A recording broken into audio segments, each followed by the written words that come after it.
वो गाना सुना है आपने? कुछ तो लोग कहेंगे, लोगों का काम है कहना। ये गाना रोहित शर्मा ने प्रूव करके दिखा दिया। बात तो सही है।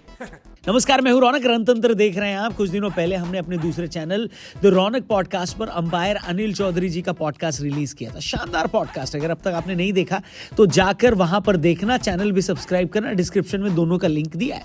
इस दौरान मैंने अंपायर साहब से एक सवाल पूछा कि सबसे ज्यादा किस खिलाड़ी की बैटिंग देखने में मजा आता है, क्योंकि अंपायर अनिल चौधरी से बढ़िया सीट तो पूरी दुनिया में किसी के पास नहीं होती। वो एकदम स्ट्रेट एंड से देख रहे होते हैं सामने वाले बल्लेबाज को। उन्होंने जवाब दिया। क्या जवाब दिया ये सुनिए। अभी खेलने वाला कोई ऐसा क्रिकेटर है जो जब मैदान पर आता है तो आपको लगता है यार इसकी बैटिंग देखने मिलेगी आज अंपायर बनके? रोहित हमेशा लगता है मेरे को। रोहित जो बैटिंग करता है जिस दिन, समझ लीजिए गाना सुन रहे हो तो मोहम्मद रफी दिखा रहे हैं, ऐसा है। कटक वनडे में रोहित शर्मा ने जब बैटिंग करी तो मुझे अनिल चौधरी साहब की याद आ गई। क्या बैटिंग करी है रोहित शर्मा ने। वैसे आपको एक मजेदार बात बताऊं, 2017 में जब आखिरी वनडे हुआ था कटक में, इससे पहले उसमें युवराज सिंह और धोनी ने एक ही मैच में सेंचुरी मारी थी। तब लगा था कि लोगों का तो दौर होता है, शेरों का जमाना होता है। बस 2017 की तरह अगर यहां पर भी कोहली और रोहित दोनों शतक मार दिए होते तो मजा आ जाता। लेकिन रोहित के फॉर्म में आने के बाद अब चैंपियंस ट्रॉफी से पहले हमारी तैयारी कैसी है, बुमराह पर क्या अपडेट है, ये सब आपको इस वीडियो में पता चलेगा। साथ ही पता चलेगा कि अपने पुण्य का घड़ा कैसे भरे। देखिए, महाशिवरात्रि 26 फरवरी को है और उस दिन महादेव के भक्तों के लिए अन्नदान का जो कंट्रीब्यूशन है वो अब तक 8,000 लोगों ने दे दिया है। इन सारे लोगों को दिल से मैं प्रणाम करता हूं और आपसे भी रिक्वेस्ट करता हूं कि अगर ईशा फाउंडेशन के आश्रम में जो महाशिवरात्रि का पर्व होगा, वहां पर जो महादेव की मूर्ति के सामने, आदि योगी की प्रतिमा के सामने लाखों भक्त आएंगे, उनके लिए महाअन्नदान का प्रिपरेशन करेंगे वहां के वॉलंटियर्स। इसलिए अगर आप डोनेट करना चाहें, पिछले साल भी हम सब ने मिलकर कंट्रीब्यूट किया था, इस बार भी कर रहे हैं। अगर आप डोनेट करना चाहें तो डिस्क्रिप्शन में लिंक दिया है और पिन कमेंट में भी लिंक दिया है। आप भी डोनेट करिए और अपने दोस्तों से भी करवाइए। वीडियो में आगे बढ़िए। अब आपको बताते हैं कटक वनडे के बाद जो अपडेट है वो। पहली अपडेट, न्यूजीलैंड वाले सावधान हो जाएं। पाकिस्तान वाले टीवी फोड़ने का सामान इकट्ठा करने और बांग्लादेश वाले मैच तो जीतेंगे नहीं, इसलिए फोटोशॉप पर ट्रॉफी उठाने की प्रैक्टिस कर लें, क्योंकि हिटमैन वापस आ चुका है। पिछले 6 महीने रोहित शर्मा के लिए बहुत बुरे गुजरे।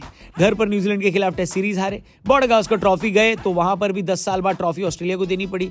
और इस बीच उनकी फॉर्म ऐसी थी जैसे लग रहा था कि कोई 11 नंबर का बल्लेबाज खेलने आ रहा हो। ऊपर से सोशल मीडिया पर यह इमेज बनाई गई कि रोहित शर्मा का पीआर बहुत कड़क है और वो पीआर का इस्तेमाल कर रहे हैं। लेकिन मैंने उस वक्त भी बोला था कि आपका सबसे बढ़िया पीआर आपका बल्ला होता है, आपका बैट होता है। लोगों को जवाब देना है तो मुंह से नहीं बल्कि परफॉर्मेंस से दीजिए।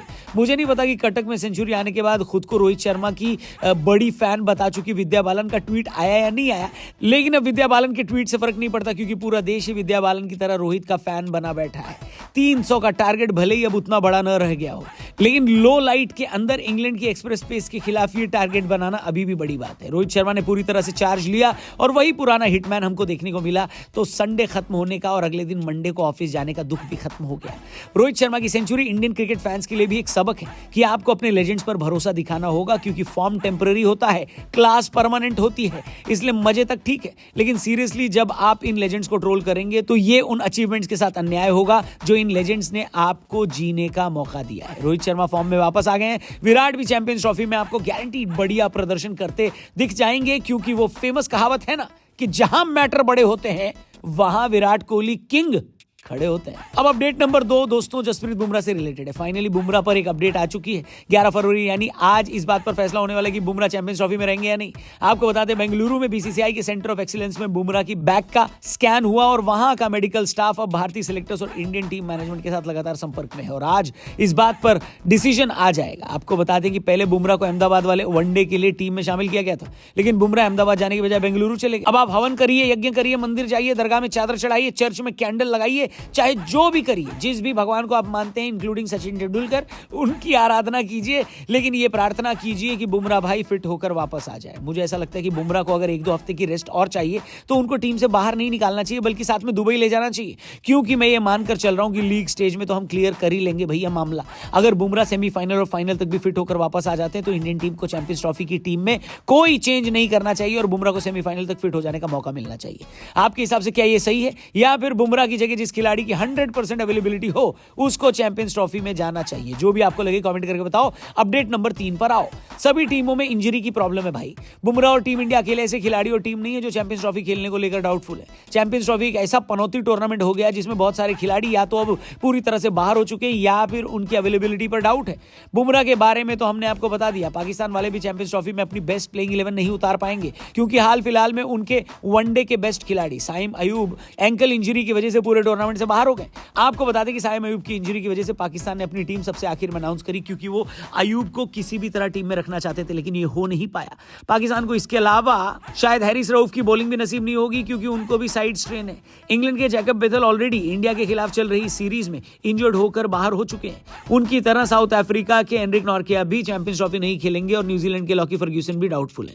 लेकिन अगर किसी टीम की सबसे ज्यादा हालत टाइट है तो वो है ऑस्ट्रेलिया। कप्तान पैट कमिंस पहले ही चैंपियंस ट्रॉफी से बाहर हो चुके हैं। उनके दूसरे सबसे बड़े तेज गेंदबाज जोश हेजलवुड भी चैंपियंस ट्रॉफी नहीं खेलेंगे और अब लेटेस्ट मिशेल मार्श हैं जिनका पाकिस्तान का टिकट नहीं कटेगा क्योंकि बुमराह की तरह उनको भी बैक इंजरी है। कहने का मतलब ये है दोस्तों कि चैंपियंस ट्रॉफी में एक इंजर्ड खिलाड़ियों की प्लेइंग 11 बनाई जा सकती है। ऐसा लग रहा है जितने खिलाड़ी चैंपियंस ट्रॉफी में खेलेंगे उतने ही खिलाड़ी अस्पताल में बैठे होंगे क्योंकि सभी टीम अपना बेस्ट नहीं दे पाएंगे। इसीलिए पर्सनली मुझे लगता है कि जो टीम जीतेगी उसको वो मजा नहीं आएगा जो पहले आता था।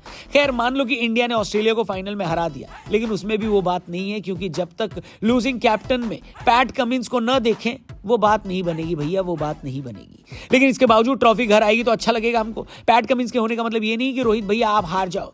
जो कटक में दिखाया है वैसे ही दुबई में भी पटक देना। बस आज बुमराह पर बड़ी अपडेट आ जाए और अगले मैच में कोहली भैया भी फॉर्म में आ जाए तो चैंपियंस ट्रॉफी से पहले गंगा नहाने हरिद्वार जरूर जाऊंगा। आपके हिसाब से कोहली भाई किस मैच में फॉर्म में वापस आएंगे? मुझे लग रहा है उन्होंने अपना बेस्ट 23 तारीख को पाकिस्तान के खिलाफ बचा के रखा हुआ है। क्या लगता है आपको? कमेंट करके बताना, चैनल सब्सक्राइब करके जाना। हम आपसे मिलेंगे कल एक और कड़क वीडियो के साथ। Thank you for watching. कल मिलते हैं। Bye bye. रणतंत्र है।